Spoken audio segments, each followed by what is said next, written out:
Welcome to the Entrepreneurs in Bali podcast, where the spirit of adventure meets the passion of entrepreneurship. Nestled in the heart of Indonesia's paradise island, Bali, we bring you stories of daring individuals who have woven their dreams into the fabric of this magical place. Each episode dives into the journeys of innovators and creators who have chosen Bali not just as a backdrop, but as a vital participant in their entrepreneurial voyage.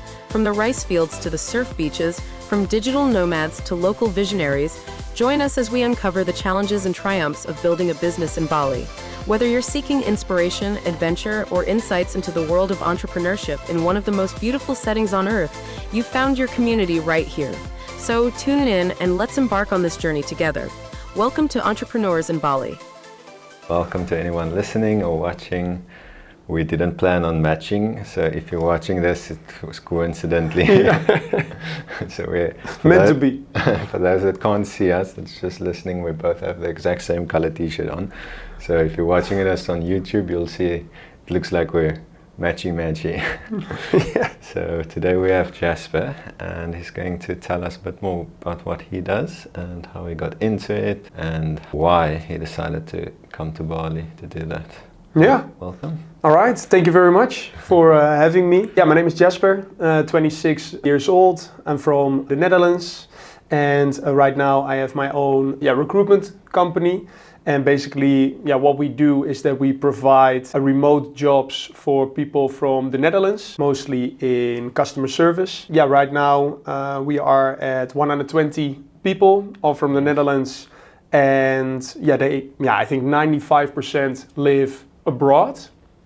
And the aim for this year is to grow to 240 people. And I've been doing this now for 4 years, and I think since 1.5 years now also with a small team. So basically how I got into this is I have my master's degree in business studies. And while I was doing that, I did, like so many other people, drop shipping. Then I basically had a small team, and there was this one guy who was living in Bali, and I was looking for someone who could write my product descriptions, and basically he was willing to do the product descriptions for a rate that I was like, but that is a very low rate, right? But he said, but I live in Bali, the life here is way cheaper, so that is okay for me. And I said, okay, let's start, right? Yeah, the cooperation went very well, actually. So I already saw possibilities there. Yeah, I kept on doing the drop shipping, but that was not really my thing, because mostly at one point it was about the marketing, being creative, how to sell your products. And that is not really my thing. I noticed I'm not really good at it. So at one point I quit. I got a normal job selling solar panels, and that was during COVID times. That time I think really made the difference for me, because there were a lot of my friends that worked at places that were shut down during COVID and still getting paid. But for me, I had to go to the office 40 hours per week still. But while I was doing that, I was thinking, oh my God, time is moving by like so fast, but I'm not really proud of what I'm doing or something like that. It was fun, actually, it was really fun, but not the thing that I wanted. So basically what I did was I did my full-time job, and next to that in the evenings and in the weekends, because there was nothing much else to do, I was focusing on setting up this new business. And basically it took me 8 months to figure everything out, also with regulations, what can you do, how can you do it. And then at one point, I started doing sales, got my first 2 clients, talked to my boss. I was a little bit scared. I said, I can still work in the weekends. He said, Jasper, you have 2 clients. If you have 2 clients, you can also get 10 clients. Now's the time to jump. I said, okay. So I made the jump. Here we are. Now I lived in Malaysia the last year because my girlfriend is from there. And now I'm in Bali already 3.5 months. Nice. Yeah. And you like it? I love it. Yeah. Bali is really nice. Yeah. I think the listeners are probably going to get sick of me saying Bali is really nice every single podcast. Then the business, it's your own business, right? Yeah, correct. And when you mentioned last time when we spoke, just to give the listeners a bit of context, we met each other at the gym here at Body Factory, and we just started chatting and we just couldn't stop. So I knew that we'll be good to get Jasper on the podcast. Yeah. And I actually, at a point, I had to interrupt us and said, okay, wait, let's continue the chat in the podcast and not everything at once. Yeah. So just to give you guys some context about where it all came from. And there he explained to me that he's also giving other people the opportunity to be able to like quit their job and go somewhere else. So if there's a listener that might be interested, can you tell them a bit more about that opportunity? Yeah, if they are from the Netherlands though, because that is how we differentiate us from the competitors. Of course, there's so many more like platforms or companies that help people get a remote job, and we are specifically focused on people from the Netherlands and more like customer service and back office work. And what do they do? Like, they just like phone calls? Yeah, basically it's often a combination between like phone calls, chatting, email, and like administrative tasks like order processing or something like that. But it is of course fully digital. Yeah, of course the benefit for the companies is that they get a highly motivated Dutch employee for a somewhat lower rate. The income that we offer to our people might be a little bit of a low income in the Netherlands, but can be a really good income in the countries where they live, because the differences in the cost of living between countries already within Europe, for example, is crazy. For example, like in Bali, of course the average income is a bit hard to tell because you have so many tourists, right? But already in Eastern Europe you have places where the average income is 500 euros. In the Netherlands it's 3,000. In Portugal it's 1,100. And I have a lot of people, of course, who work from Asia. And if you then have an income of, let's say 2,000 euros, you have a great life. So that is basically the idea. Okay, so if there's someone, whether they are in the Netherlands or outside, but originally from there, they can get the opportunity and they can live in Bali or wherever they want. Is that correct? Yeah, exactly. So I think, I've like now 5-6 people who also work from Bali. So that is very nice. And it's just great because now I'm not really doing the job interviews myself anymore. But of course, in the beginning, I did. And the stories that people tell can be really amazing, right? Like I have stories of a man that was, I think, between 40 and 50 years old. He had a long distance relationship with his girlfriend from the Philippines. And he said, actually my son was talking about remote work. So you were basically the first one I talk about it with. And then, basically I think we could manage to get him a job within 2-3 weeks. And then what we really provide is long-term jobs and quite the same hours week in, week out, because with a freelance remote jobs, you often have a lot of insecurity and at one point they just cut you off, and that is not what he was looking for, you know what I'm saying? And a lot of people with him. He tried the job for 2 months. He really felt like, this is long-term. I get the consistency, I get paid. He sold his house. And started living with his Philippines girlfriend up until this day. So that is, of course, he was so happy. And you often get texts like, wow, thank you very much for creating this life for me, basically. Yeah, that's amazing. Just yesterday I had a guy, it's actually like an old friend of mine, grew up in the same town. And he sent me an inbox the other day when I advertised, like, I'm looking for more people. Started with the sales training the one day. Then the next day he decided to do it again, just so that he knows like everything. And then the same day we had a call, because I offered like, if you need anything, if you have any questions, let me know and we can do a call and I can answer all these questions. We had a call for like 44 minutes. He had a list of questions, but I answered everything. 2 hours and 28 minutes later, he sent me a voice note saying that he just came from a barber shop and they are interested and might take 2. No way. Like, what? And like, crazy. And he, just the sound in his voice of him being so like hyped up and so excited, like it's so nice to be able to hear or see what impact you can have on other people's lives. That's amazing. So cool. Actually yesterday a friend of mine also texted me and he said, I heard you are in Bali and like how is the life there? I said, I'm not gonna lie, it is amazing, right? Of course, you're on your scooter every day, the sun is shining, the people, the good food, the cheap food. If you want to party, you can party, you get great activities, you meet so many people. So that is just great. And I think so many people want this, and maybe not permanently, but if you are young, it is a great adventure, of course, to live in Bali for 4 months or wherever you want. That's the whole idea of the podcast, to try and show people that might not be actually realizing that they have this option, that they can, like, they don't have to sit in one country, especially South Africa. I see so many people, they just never been outside of the borders of South Africa. And I understand it's far, like, so to go from South Africa to Europe is obviously, it's a whole day, 24 hours to get there.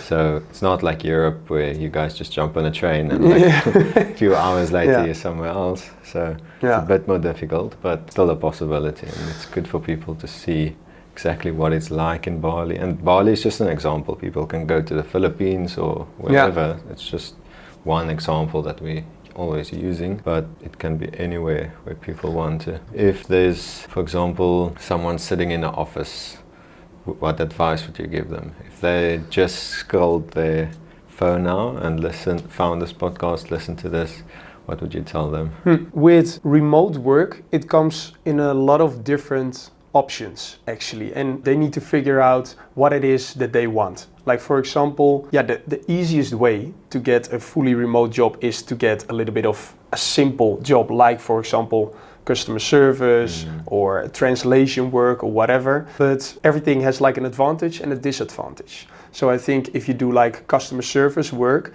it is a little bit more consistent, but you are bound to certain hours. It is probably an option where you can go live abroad already within 2 months. Right?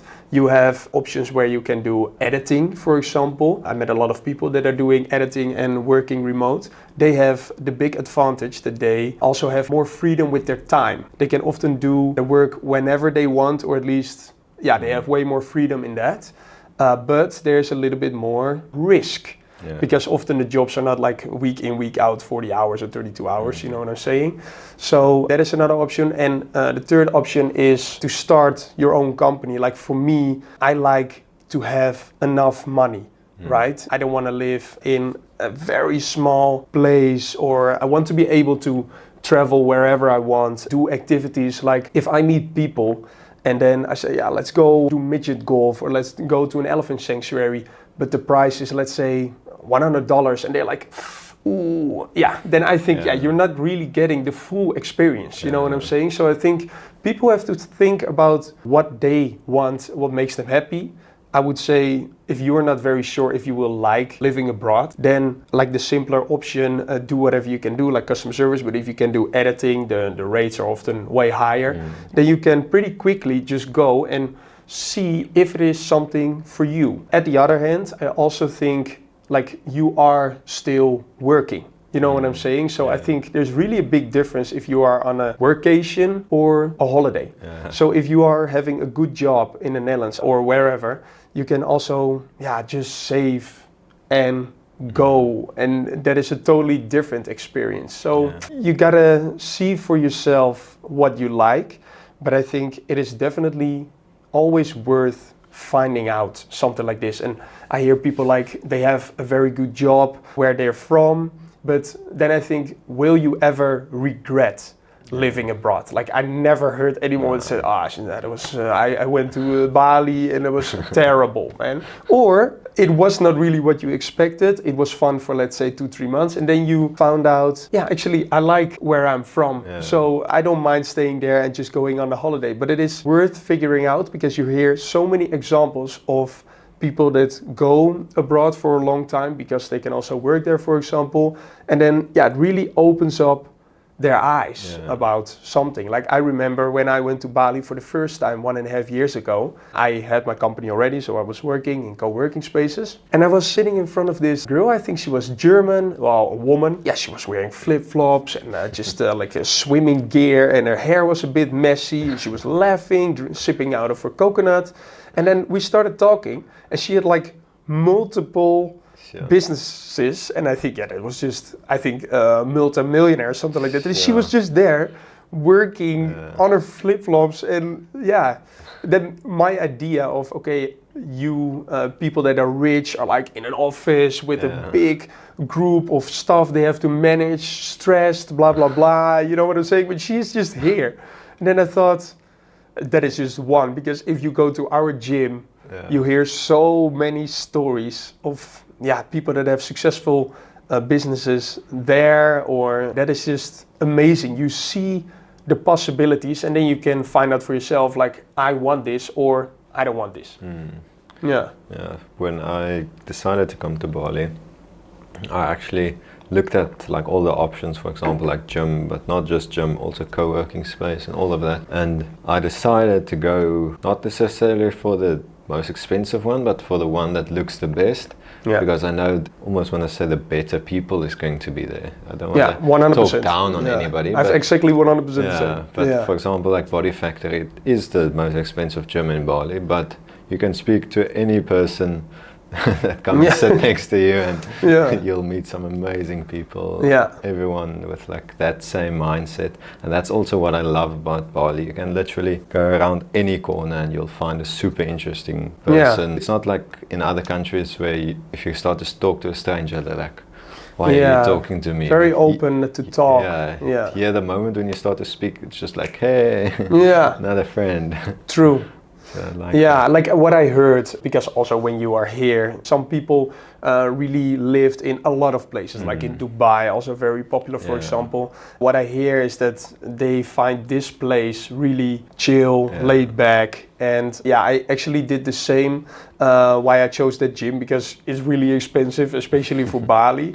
But then I thought, it would be very cool, inspiring to meet other entrepreneurs, right? And it is crazy. Like I met so many DJs, famous entrepreneurs from the Netherlands, people that are in like the Dutch Shark Tank. Do you know that show? Dragon. Like the Dragon's Den, and I saw this guy, and he has like a $180 million, and I saw him training with his son, and I was like, whoa, this is really cool to be surrounded by these people. But of course, I will never look down on other people. But for me, like talking to you, you can really a bit on the same mindset, the same lives. If I talk to you, then immediately I think, okay, I want to get back to work. You know what I'm saying? Like the other people in the gym as well, it's not just like financial, but it's also like workout. They're also super focused. Like the one guy, I met him, I think actually like at the exact same table where I met you. He's just in the gym every single day, but he's like on the cycle, but I think he does it like professionally. So cycling off-road or something, he said. I can go into the gym now, I'll promise you he's going to be on the cycle, and when I when I leave an hour or two later, he will still be on the cycle. It's crazy, and it's massive. Like, that's actually how we started talking. And he had like massive calves, and I'm like not struggling, but I'm working hard on my calves and legs, and I just had to tell him, I'm like, wow, dude, you have massive calves. It's like probably as big as my head. It's huge. Crazy, so crazy. Like, but it's obviously from cycling all day, every day. So crazy the legs. whole mindset of the people. But I guess that mindset, you need that to be successful as well. If you don't have that mindset, you're never gonna become successful. I think you need to be a little bit crazy. Well, crazy in a good way, of course. Like I think I work pretty hard, but in comparison to a lot of people that I met, I'm nothing. You know what I'm saying? Like I met so many entrepreneurs, and I was talking, and then I always ask like, how much do you work? Yeah, just 7 days. Always. And I'm like, oh yeah, for me, I do like a little bit of a balance that makes me the happiest. So I like to get up in the morning at like 9 or 10, maybe read something. Then I want to do like the difficult work for 2-3 hours, because you can be really productive and not messaged yet, because my working times are from like 3 to midnight actually, because I work a European time zone. Then I want to go to the gym, and then I continue working. So so how many hours do you work? Still like 60. Mostly I have my weekends off. But all these guys don't really have that. But I think at a certain point you don't really need more money, right? So why do you want to work as hard as you're doing, right? And I think for that you really need to make yourself a little bit crazy or something like that. If it is what you want, like, okay, why do I want to be there? And then, for me, I just start thinking, okay, if I reach this goal, then I'm gonna take my parents here. If I reach this goal, I'm gonna buy this for myself or something like that. And then, that really keeps me motivated. And I also think, if I'm working, why would I not be growing? You know what I'm saying? I'm working either way. So I think you are doing something that often a lot of people also want. They want the money, they want the freedom. But I think outworking them is just key. I remember when I did drop shipping, we went to like a gathering. So I went with 4 guys in the car, we went there. And I have my master's degree, right? The highest education. And all these guys that I was in the car with didn't have it at all. And like they were talking and they didn't sound like the smartest people in the world.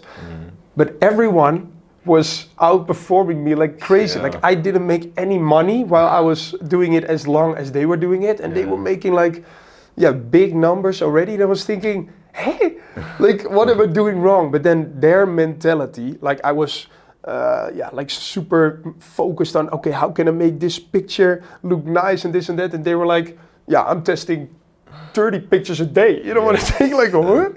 So it's really, that really opened up my eyes, because there was just one example, but afterwards I really saw it more and more, that the bold, so to say, that people just go for it, all in, focused, a little bit obsessed, so to say. You have to. They will beat you no matter if you are a little bit more clever, it doesn't really matter, right?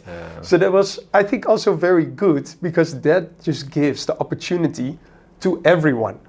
That is just amazing. And I also noticed that, like in the gym, people that, because it's also often about consistency, right? Day in, day out, being there, showing up every day. I see a little bit of a correlation with people that also go to the gym. Because if you have the discipline to go to the gym and maybe also be disciplined about your food, then I think, I would want to test this once, that they have a higher chance of also being more successful in their business, because they have that mindset of being consistent, being disciplined, hardworking every day. That is what I really noticed. And from that point on, I also thought, okay, your degree is no guarantee, right? You just gotta work hard. But I did. I had the times where I worked my ass off, so to say.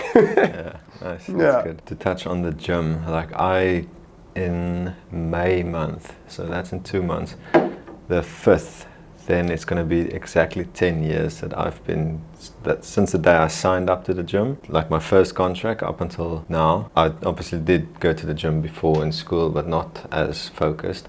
And I believe like that contract I'll have for the rest of my life, even though I haven't gone to that same gym for like 2 years now, because it's in South Africa. But I'll continue to keep that contract, and it's kind of like a certificate for myself, for like, this is my like commitment and everything. And the biggest reason why I go to the gym, obviously the muscles is a plus, but the biggest thing is not to train my muscles, but to actually train like the consistency, to the dedication, the delayed gratification, like all those things in the back of your head. And almost any successful entrepreneur will tell you that their workout and their exercise and health is a key factor for their like success in their business. And as you said, it has so much to do with business.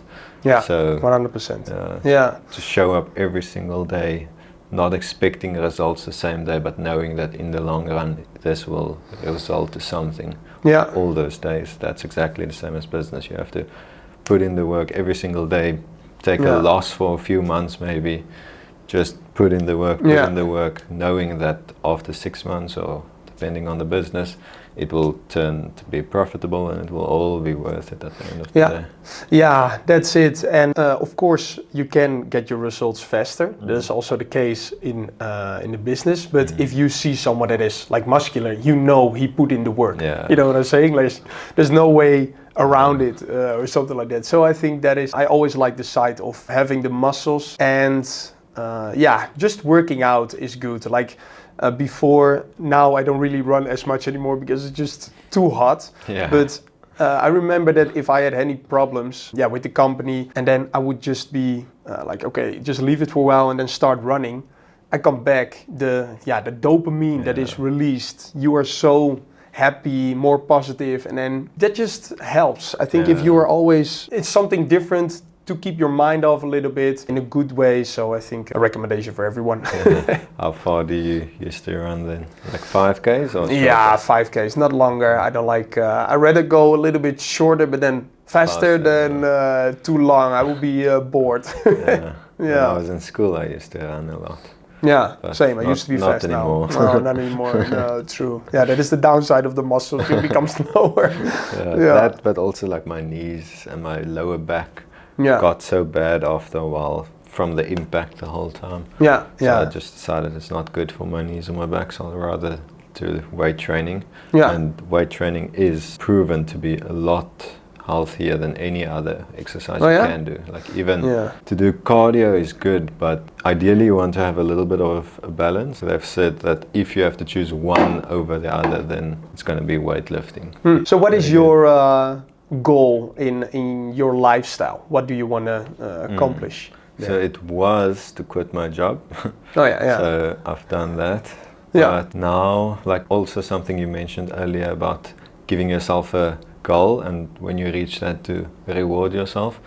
So I'm kind of a toxic version of that because I give myself punishments.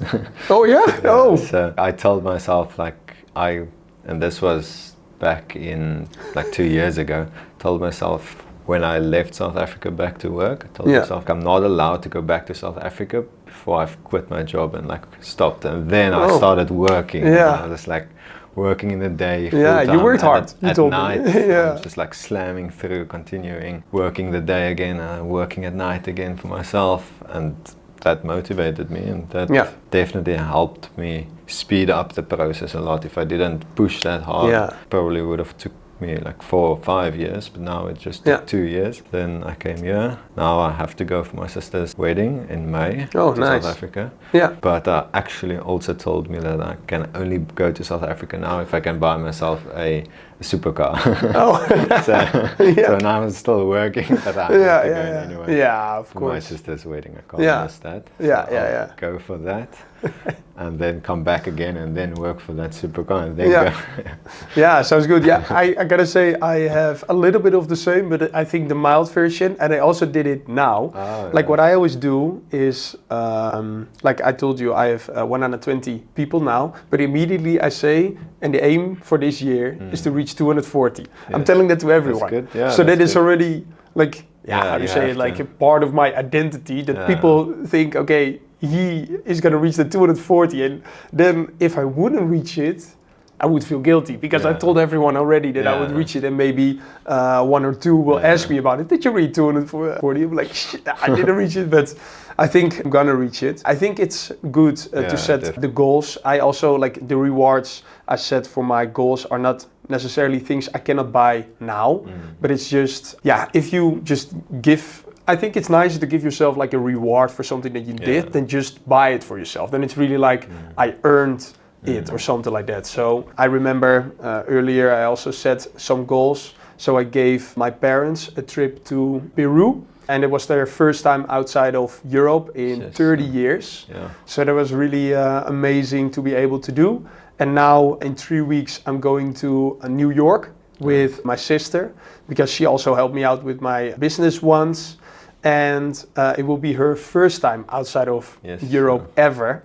And USA is like her dream country, so that will be amazing. And I have a younger sister that I want to bring somewhere once. I'm not going to reveal the surprise, I already know where I'm going to bring her. But I think stuff like that is worth working hard for, right? And of course you can do it all, but then you'll be spending all your money. That is also not good. So it keeps me motivated, and I think that is amazing to be able to do such things. Of course, it's the feeling more than the experience, in my opinion. To be able to know like you've helped this person to do that, or even just the quality time that you get to spend with them in America or wherever.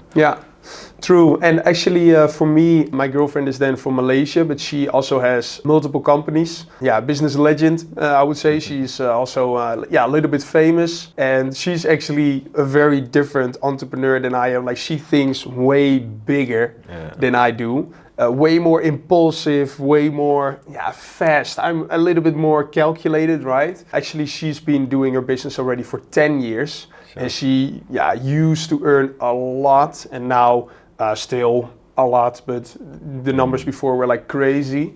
And she really opened up my eyes also in terms of, why do you need all that money? Like, you can really spend it on things that can make a lot of other people happy, and in that way also will make you feel fulfilled. So she also, like, just now we went to Phuket, she brought all her stuff, 50 people, including her family. And for those people, what you said, like in South Africa, a lot of people never cross the border. In Malaysia, it's the same. Yeah. So to be able to give that to the people that you work with every day is amazing. She does a lot of charity. She going here into Bali, reaching out food to people. So also when we are traveling, she always has like, doesn't need to be big, but already let's say $100, $200 that you spend on people that are having troubles, right? I think it's actually crazy that if people are making money and they buy, I don't know, an expensive bag or a supercar, and if you then see guilty. Guilty. If you then see, sometimes you see a guy here walking and he's carrying like a small food truck or so to say, and there was this week, and he had his shirt torn and everything, his flip-flops were broken. So I gave him $100,000, so $7, and he's so happy. Sure. And I think if you don't do that while you spend your money on bags, like, you don't need to give all your money to these people, of course, but just every now and then, that is just human. I think I remember also the first time I came to Bali, when I left home, I was in my Grab, and there was this guy and he was working. I said, what time do you finish? He said, until 11 p.m. or something like that. I said, what time did you start? 8 a.m. I was like, whoa, that is a long day. I said, why do you work so much? Because he was like my age, 25. And then he said, actually, my dad passed away. And the funerals in Bali are very long and very expensive. I don't know if you know that. Also, because the dad earned the money, right? Because they had, of course, a lot of kids, and the mom took care of the kids. So what do? All your income is gone. So they had to leave their home almost, unless they paid the rent, blah, blah, blah. So he was working his ass off to do that. I had my last rupiahs in my wallet, so I gave basically everything to him. It wasn't a lot. I think it was $40 or something like that. He started crying. For actually. him it's a lot. Yeah, for him it's a lot. Yeah. So he was crying and he said, "Oh, thank you, brother." He called his mom. He said, "Mom, he just gave me this and this," and the mom immediately said, "Invite him for dinner. Invite him for dinner." I said, "Yeah, I have to catch my plane. Otherwise, it would be amazing also to go." But I think to give is just if that doesn't make you happy, what does make you happy? So I think if people also say like money doesn't buy happiness, I think that's very true at a certain point. Like, I think happiness often comes from within, right? And having your friends, family, and everything. But stuff like this is just amazing to be able to do. So I think worth every second of the hard work for me. Yeah, I've heard a couple of different quotes and stuff about that. Money doesn't buy happiness. The one person once told me that obviously money can't buy happiness, but they will much rather cry in a hotel than cry sitting at home. So true. That, and then also there was one that said, money can't buy happiness, but it can definitely make it a lot easier. Yeah. Which also... That is definitely true. Like, I remember, for example, when I lived in the Netherlands, just a normal wage, right? Nothing wrong about that. But I remember that, for example, I had to get my car fixed, and then it was like, 400 or 500 euros, and you feel like, So that's a lot, right, for you in that time. And now I remember my dad, because I still have my car in the Netherlands, small car though, but very convenient. If I come home, I also have my car and my gym membership still running, so that it will go straight.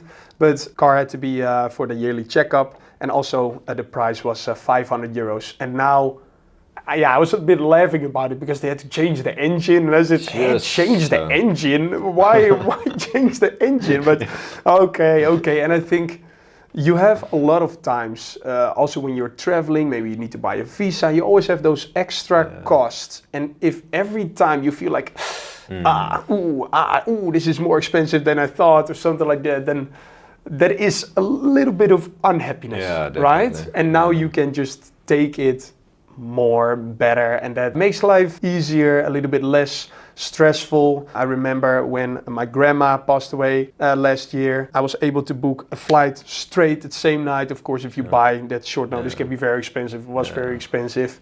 And then you just go. I remember I was in Qatar in the prison once for 24 hours. Terrible. Yeah, basically I forgot passport in the airplane, and I was the last one to leave the airplane. And then I went to the toilet and I was like, my passport. So I wanted to go back in, but I didn't know what gate because everything was closed, right? So I went to this guy and I said, do you know where the plane from Amsterdam is, right? And he was like, he didn't understand English. He wasn't really willing to help also. So I saw a stewardess. I said, do you know where the plane from Amsterdam is? And she said, gate E7. And then this guy said, you cannot go in. You need to go to the transfer desk. But I only had 1 hour transfer. I thought before my passport is there, I will miss my flight, right? So then, I was running. I see gate E7. So I thought. So I went into a door that you cannot open. So I go into the plane. It was not the plane. I really see it on the floor like, hey, this is not the plane. Okay. So I went up. So the security guard was there in the door. And I said, sorry. I need to get my passport transfers 1 hour. So then I went past him, but I touched him a little bit. So I said, sorry, I'm going to the transfer. Sorry. And then I think he was okay. But then while I was running, I looked to the left. I see gate E7. 100% sure my passport was in there. I said, I need my passport because if you lose your passport, that is terrible, man. So I went in and they were cleaning. I said, do you have my passport? Oh, there you go. And I took my passport. And then, two guys were waiting for me at the door. They said, do you have to wait? I said, sorry guys, I told you my passport. I need to get my flight, blah, blah, blah. Elevator comes up. I think 10, 11 cops. And then I was thinking, and then, it's really terrible to be in prison. Like you were really, their bitch, so to say. You cannot do anything. It's constantly like, you can leave in 45 minutes. 2 hours later, I said, I could leave 45 minutes, right? Actually the guy is in the traffic jam. So, we will come back to you in 3 hours. Then they change shift. 2 hours later, they will come to you. Why are you here, actually? But like, my God. And I was with all these guys in a small cell, cockroaches everywhere. And then, it was constantly like this. I had to see the ministry. I had to explain my situation. Almost had to go to, I had to go into the country with handcuffs. Terrible. I was really a bit traumatized with that. And then I remember, I came to the airport. And also from there, I had to buy a flight, and the flights were crazily expensive. But I said, I need to have the first flight out of here, right? And that's all to go to your grandmother. Or is that a different? Different one. Yeah, no, that was like for the funeral.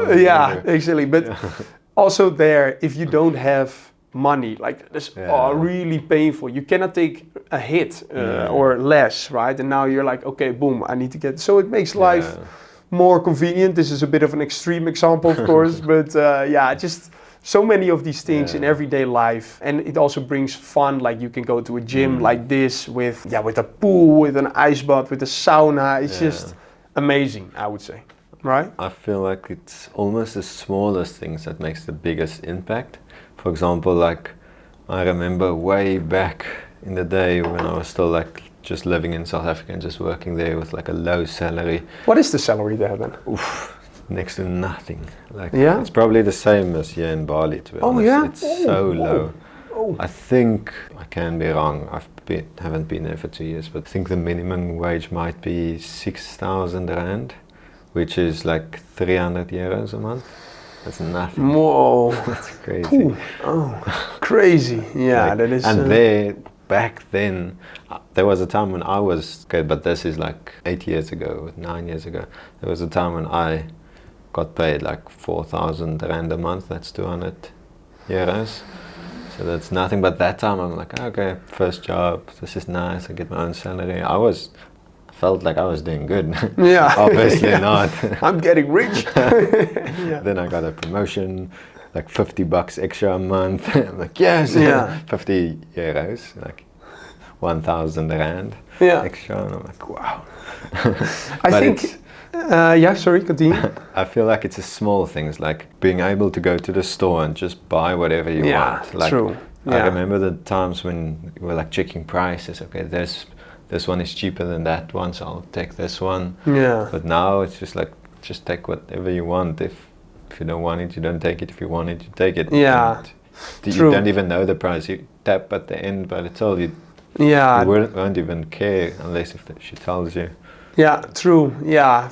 That is just so nice. And my birthday is coming up a couple weeks, and I want to bring my whole family for dinner or something like that. It's not crazily expensive or something like that, but I really feel proud if I can do something like that. I remember in Malaysia, the family of my girlfriend is very big, and I brought them all for dinner because we were leaving to Bali, right? And I said, I'll pay, right? And then everyone was like, whoa, hey, he pays, right?